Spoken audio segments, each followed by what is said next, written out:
Hi, everybody. Welcome to our second round of webinars. This is Sustainability Council in collaboration with Ocean Activism. We're super excited that you all join us here today as we remember this month as Life Below Water, and we learn all about our waters in the Philippines. And today we're really excited to welcome our speaker, Beach Benjamin Jimenez. And we're so excited to hear from you today, Beach. So take it away. Hey guys, and the crowd went wild. Oh, it's so weird doing a webinar. So great to see everybody. Looks like we also have a couple teachers here too. It doesn't feel like I'm being graded for this at all. Thank you, ISI and Sustainability Council for inviting me here today. I will be talking about Tubbataha Reefs National Park. So my name is Benjamin Jimenez. I also go by Beej, and I'm here with Rech Alaba, I think is here with us today in Tubbataha. A research officer from Tubbataha Reefs management team. And I think my younger brother here is too, Mateo Jimenez. I love him very much and I love to embarrass him. But yeah, moving on. Are there any divers in the group? Like anyone? Great, cool, I see some hands. That's awesome. Anyone here already know or have been to Tubbataha? Okay, cool. Well, I'm excited to share with you what I've been able to see partnering with Tubbataha these past couple months. So yeah, Tubbataha Reefs National Park is located within the Sulu Sea, right under Palawan, as you can see on the slide. It's only accessible by boat, and when you're there, you're completely off the grid. So you take a 12-hour boat ride, and you wake up to pristine blue everything and clouds, and you're surrounded by just the clearest oceans you've ever seen. You jump down off the boat and you look through crystal clear waters straight down into a reef sprawling with turtles and corals and sharks. It's like you're in a movie. It's absolutely amazing. Around you, there's no land in sight besides these two atolls, the Bird Islet and the lighthouse on the South Islet.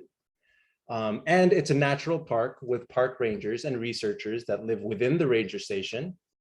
It is an enforced no-take zone, as you can see indicated in red, which means that both local and commercial fisheries are totally banned from operating in this area, so that this allows marine life to thrive and repopulate and keep Tubbataha in the best condition as possible. Let's try to reload this. Interesting. So this is a slide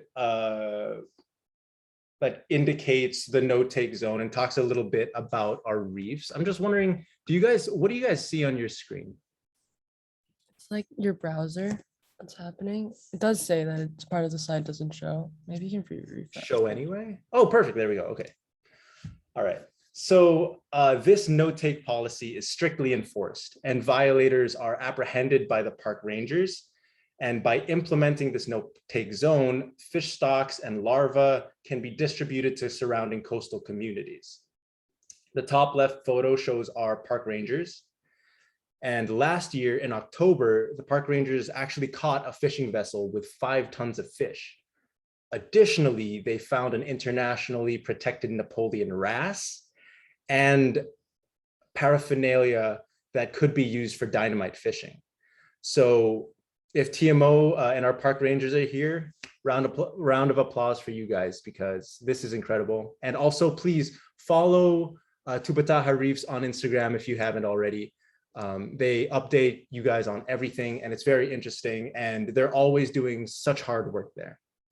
So yeah, let's talk about a little bit more about how Tubbataha is recognized globally. Probably, so these are its global recognitions. Probably the most, I guess, known is that it is a UNESCO World Heritage Site alongside the Banaue Rice Terraces and the underground river in Puerto Princesa. And moving on, let's talk about the importance of Tubbataha. So not only does it host a diverse population of sharks, turtles, marine life, it's so pristine compared to the rest of the Philippine reefs, that it has become the standard of what a healthy reef should be like. And this is all, again, thanks to the rangers, the management team, the TRNP team. They are absolutely incredible. WWF, Seguda Palawan.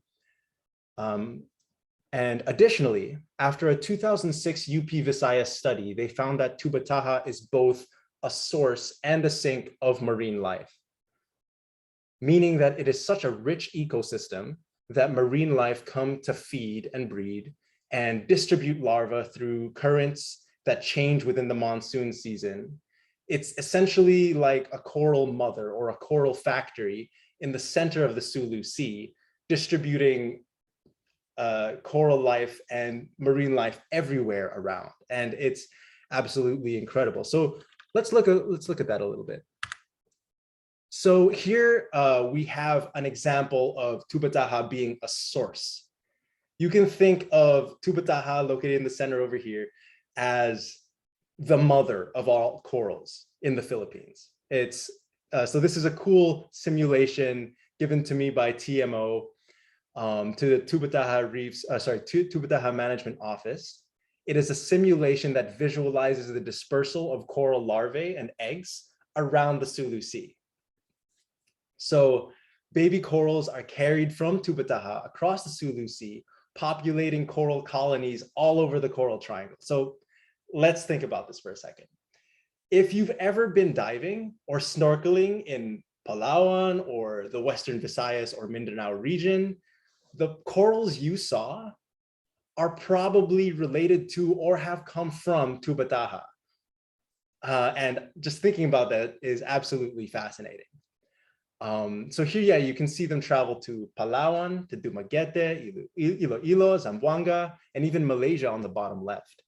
And yeah, the currents change throughout the year and distribute, I guess, pretty much equally throughout the areas of the Sulu Sea, which is absolutely incredible. And not only that, schools of fish also repopulate in Tubbataha and find their ways to communities and enrich their fish stocks as well. So this already explains how conserving Tubbataha hits several of the UN Sustainable Development Goals. So yeah, let's talk about that. So not only does it hit SDG14, Life Below Water, but by having a rich no-take zone policy, it populates fish stocks, which is important across the board. It contributes to SDG 1, 2, and 8, ensuring that local communities have basic access to food and work through fishing. And when we enrich the fish and surrounding fishing grounds of these communities, everyone benefits in some way. And yeah, let's talk about SDG number 8, decent work and economic growth. Tubbataha draws in tourists from all over the world because it's one of the best places to dive in the world. And diving is definitely one of the best things Philippines has to offer. It's absolutely world-class. So while you're here, if you haven't tried diving yet, please just try it at least once. It's kind of like our skiing. Actually, yeah, I think the Philippines, diving is so great and so amazing and so world-class that anyone who visits here, anyone who lives here for a certain time should definitely try it out. Anyway, I digress. Tubbataha Reefs earns a lot from tourism and divers and tourists because it's always on their bucket list. And in the process, a lot of industries from food, travel, and other service providers grow. Additionally, they teach tourists about conservation and proper etiquette around something as delicate as a coral reef. And they also provide tourist education and tourist management, which is incredibly important for SDG 14. Unfortunately, the pandemic cut out a lot of the tourist income for Tubbataha, so operations are running on a much tighter budget than before. On the upside, there has been regeneration of the reefs over the last 2 years, I think. And if someone here from Tubbataha can confirm, it would be interesting to hear about them. Like, how has Tubbataha changed over the last 2 years without tourists, if they're here? Hi, Beach. Hi, I'm Rich. I am the researcher for the Tubbataha Management Office. So just to expound on what Beach said, nice to meet you all. What we've observed is that, for example, in the past 2 years that we didn't have tourism activities in the park, the upside would be we saw more sharks compared to our previous surveys when we had more divers, and also the water quality parameters that we measure were improving. And we think that this is because of the absence of tourism activities. It doesn't mean that we don't like tourists to come. Of course we do, but then this gives us an idea of how we can improve as managers when the tourism kicks in after the pandemic. Thanks, Beej. Sweet. Yeah, yeah, of course. Everybody say hi to Reg. She helped me out with this presentation. She's the head research officer of Tubbataha Reefs Management Office. She's incredible. All right. Moving on, continuing on rather to explain how Tubbataha contributes to decent work and economic growth. They also develop local park rangers and train them in park management, law enforcement, and research. This ensures that lessons learned in managing Tubbataha are replicated in smaller marine protected areas. So here we have our beautiful park rangers sitting in front of the bastion of stewardship that is the ranger station. And at the very center here, we have our mama ranger, Angelique Sonko, who does everything from training rangers to dive instructing to writing scripts for educational content for Tubbataha. She does it all and she's amazing. And I hope she's here today. But yeah, she's absolutely incredible. And I got the pleasure and honor to work alongside her these past couple months. Okay, so yeah, let's talk about SDG 13 this time. Sustainable Development Goal 13, climate action. Tubbataha is a blue carbon sink. So think of it as an enormous sponge in the Sulu Sea that stores carbon at a very fast rate. Blue carbon sinks like reefs, mangroves, seagrass meadows, and other coastal ecosystems are masters at storing carbon through photosynthesis. And they've been doing this since their existence. So the carbon that builds up is actually eventually, I guess, deposited and created into oxygen and also deposited as coastal sediments and soils. And these carbon deposits can be thousands of years old. That being said, when carbon sinks are damaged or destroyed, the carbon is released back into the atmosphere. And now we no longer have a sink absorbing all this carbon, significantly increasing atmospheric carbon dioxide and contributing to global warming. So all conservation efforts that preserve carbon sinks are instrumental in relieving the pressure of climate change. So think about it. If we lose our land carbon sinks like rainforests, it's similar to the earth losing a kidney. And now we have half of our carbon filtering system. And then if we lose our other blue carbon sinks, bam, Mother Earth's second kidney is gone. And yeah, anyway, this is all to say that helping conserve and sustainably use Tubbataha for sustainable development helps bolster other SDG targets like SDG 1, 2, 8, and 13. But we're here to talk about SDG 14, Life Below Water, which aims to conserve and sustainably use the oceans, seas, and marine resources for sustainable development. We touched on this a little bit when we mentioned how conserving Tubbataha is like conserving the coral mother. We also mentioned how conserving Tubbataha as a no-take zone enriches fish stocks and populations and in turn sustains local fisheries. But let's talk about turtles. There are many varieties of turtles located in the Sulu Sea, and although they aren't usually born in Tubbataha Reefs Natural Park, what we found is that they regularly visit and live in Tubbataha during their developmental years. They're usually the turtle equivalent of teenagers when they live in Tubbataha, and they live and they thrive and they eat good food and they hang out with their turtle friends and go on turtle dates and go to turtle prom and all that good stuff. Additionally, what we found is that Tubbataha green sea turtles are related to those Oops, whoops, what's going on? Sorry.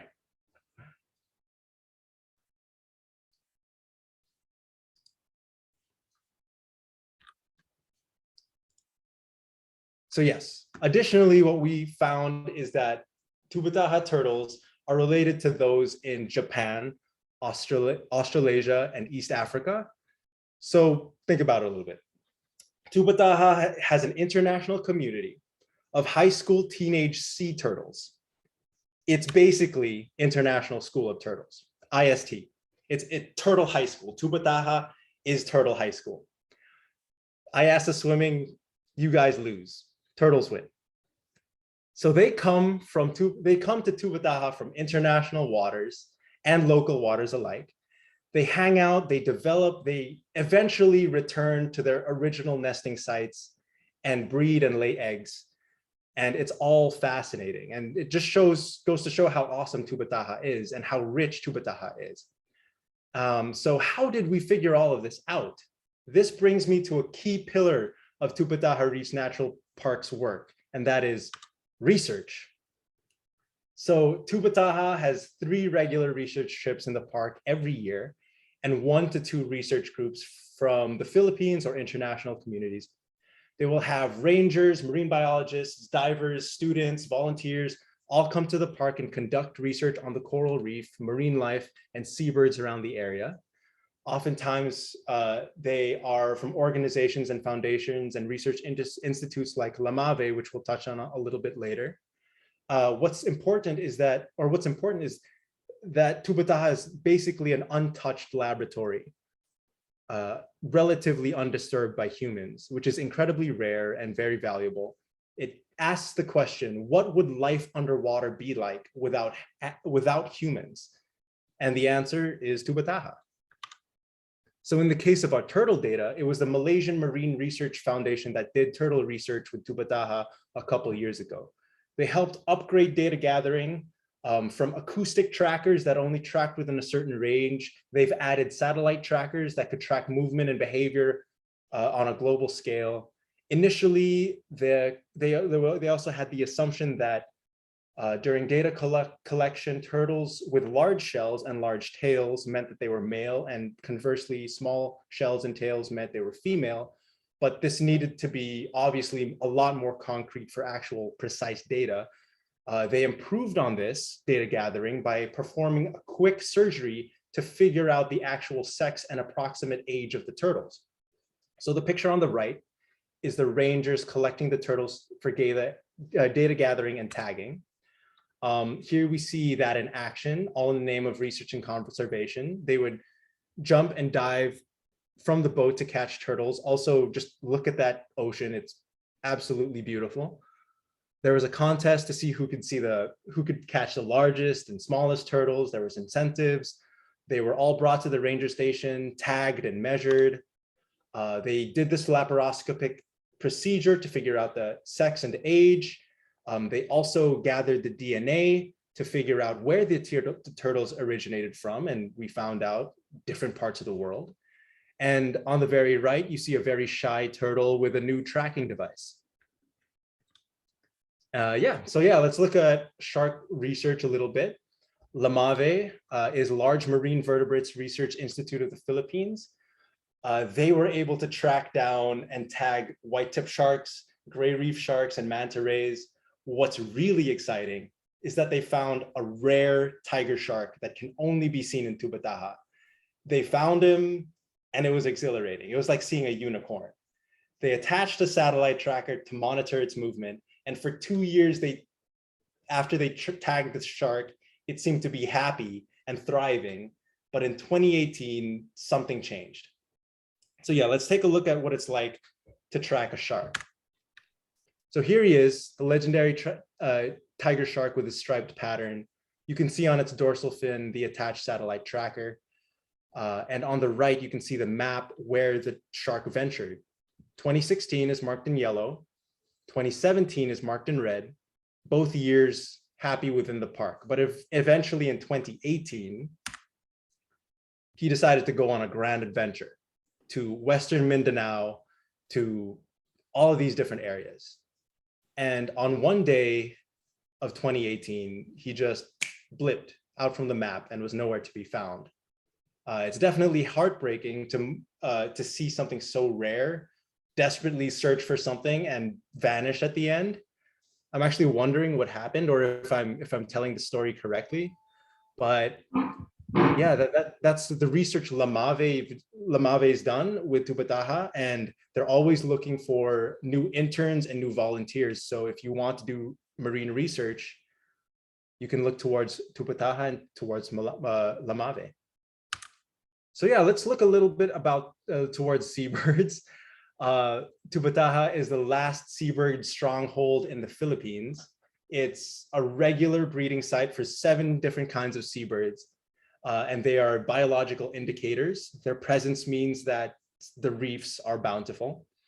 Their droppings are extremely nutritious, not for humans, for the reef, and they enrich the base of the food chain, meaning that plankton thrive off of the seabird's poop. And when the base of the food chain is thriving, the rest of the food chain thrives as well. They mainly like to nest on the ground, but 2 special seabirds like to nest in trees. One of which is special to Tubbataha, and it's this black naughty bird. Look at him with his little baby. There are, so they like to nest on trees. However, they share the trees with an invasive native species called the red-footed booby bird. The thing is, with the red-footed boobies, they make big bad poopies. And well, it's not exactly bad, it's just that it's very nutritious, so much so that it burns the trees alive and it acidifies the soil. And eventually the islands went bald. So think about it for a second. If you were a Tubbataha ranger, you're tasked with conserving these endangered species, who, by the way, lost 80% of the population as soon as the trees perished. What do you do? How do you conserve these birds? And how do you ensure that they have a place to breed? So what they did was they built artificial nesting sites for seabirds. They called them black naughty condos. They did this in 2017. They are temporary, but this is what they're doing before the forest comes back. So we are still experimenting on the designs, but it's a fun engineering experiment in the name of conservation. And it's quite tricky because each floor has to be small enough to nest the black naughty and not the red-footed booby. And Tubbataha has created new nesting structures, experimenting with the best designs to imitate a tree. Rangers are designing different cross designs, but what would be interesting is to see what you guys think. How do you solve this problem? If you had to solve a problem, or if you even took a shot at solving this problem, your idea might even save an endangered species. That's incredible. So unfortunately, nesting still poses a problem for these seabirds in other ways. And even though Tubbataha is 12 hours away from the mainland, garbage patches still find their way to the park, and seabirds use their material for nests. Rangers will see large globs of garbage pass through the reefs while patrolling. They clean it up and try to triangulate the source if they can. Seabirds will get entangled on ropes and nets. They drown, they get shackled to one another, slowly cooking in the ravaging Philippine sun. It's horrible. Here we see a great crested tern making an avant-garde fashion statement by wearing a piece of plastic as a shirt, truly a commentary on the negligence of human consumption. Here we see a shark that tried to do the same thing, and he died. So unfortunately, for a lot of these conservation and sustainability webinars, the ending is often quite bleak and quite repetitive. But what's fascinating, what I love to see, I see 49 participants, goodness me. It's absolutely amazing and refreshing, because what I see is people who want to listen and learn about how to change the narrative of where our planet is headed. And working with Tubbataha, I was able to learn from and meet amazing people who have ideas, real ideas about how to care for and change the world in tangible ways. And if you have any interest at all in helping us do that, we would love for you to help out. And this is just a quick slide. already have the pleasure of chatting with some students that are willing to help. Issy, thank you very much. You're helping me out with creating a design for dive bags. Gandon, a student of dive photographer Gutsy Twazon, I don't know if he's here. He's also helping us. I've also worked with WWF, Trinca Studio, who has such a spirit for creating real change. And yeah, there's just so many opportunities to help. And if you had any thoughts at all or any interest at all in kind of talking about it a little bit more, please reach out. So yeah, you can help Tubbataha minimize consumption, dispose of garbage properly, limit uses of plastics, and please recycle. Educate yourself about the environment, participate in conservation activities. Don't buy endangered animals. Please don't. Encourage family and friends to support conservation. And if you'd like, you could donate your time and ideas to Tubbataha over here if you are interested. We can also do a donation exchange. So if you donate an X amount, you will get a gift. And this is all thank you to Tubbataha Reefs Natural Park and TMO Management Office. Yeah, so yeah, that concludes my presentation. Yay, thank you so much, Beach. We've had so much fun listening to you. I think we've all learned so much. It was so nice how you put together other SDGs, not only life underwater, but Thank you. industries, things like that. We do have a lot of questions and not so much time. So I think one of the big questions that we got a lot of repeats on, one of the questions we got was, how do we get involved with the research? You talked about the opportunities of research, the tracking, and do we just message you? Like, how do we do that? Yes, so what I'd actually like to do is kind of create a little community of divers here in ISM, or even prospect divers in ISM who are interested in helping. And if you wanted to do research, although I can't help you get that position with my power alone, what I can do is connect you with people who do have that power and who do have those connections. Lamave is the shark research team, and I know there are 2 or 3 research groups that come to Tubbataha often. If you send me a message, I'll send you back some information. But also, if somebody from TMO can talk a little bit about that, what research opportunities are available? Rech or Angelique? But either way, if you had any questions at all, please send me an email. And I think with that, since our time's coming to a close, I think what we're going to end up doing is sending you an email with the questions, because we have very, very many. But we're so happy that you came here today. We've had such a great turnout. I think one of the most we've had for any of the webinars we've hosted this year. And it's been so awesome working with you, hearing from you. And yeah, it's been great. Thank you so, so much, Beach. Of course. Thanks, everybody. Thank you for coming. And it's been really great to have you guys. Can we all give like a big round of applause to Beach? Benjamin. Hey, it's my brother. My 2 brothers. Oh, I love you so much. All right. Thank you, everybody, for coming today. Have a great Wednesday, everybody. All right. Thanks everyone. Thank you. Thank you, Professor.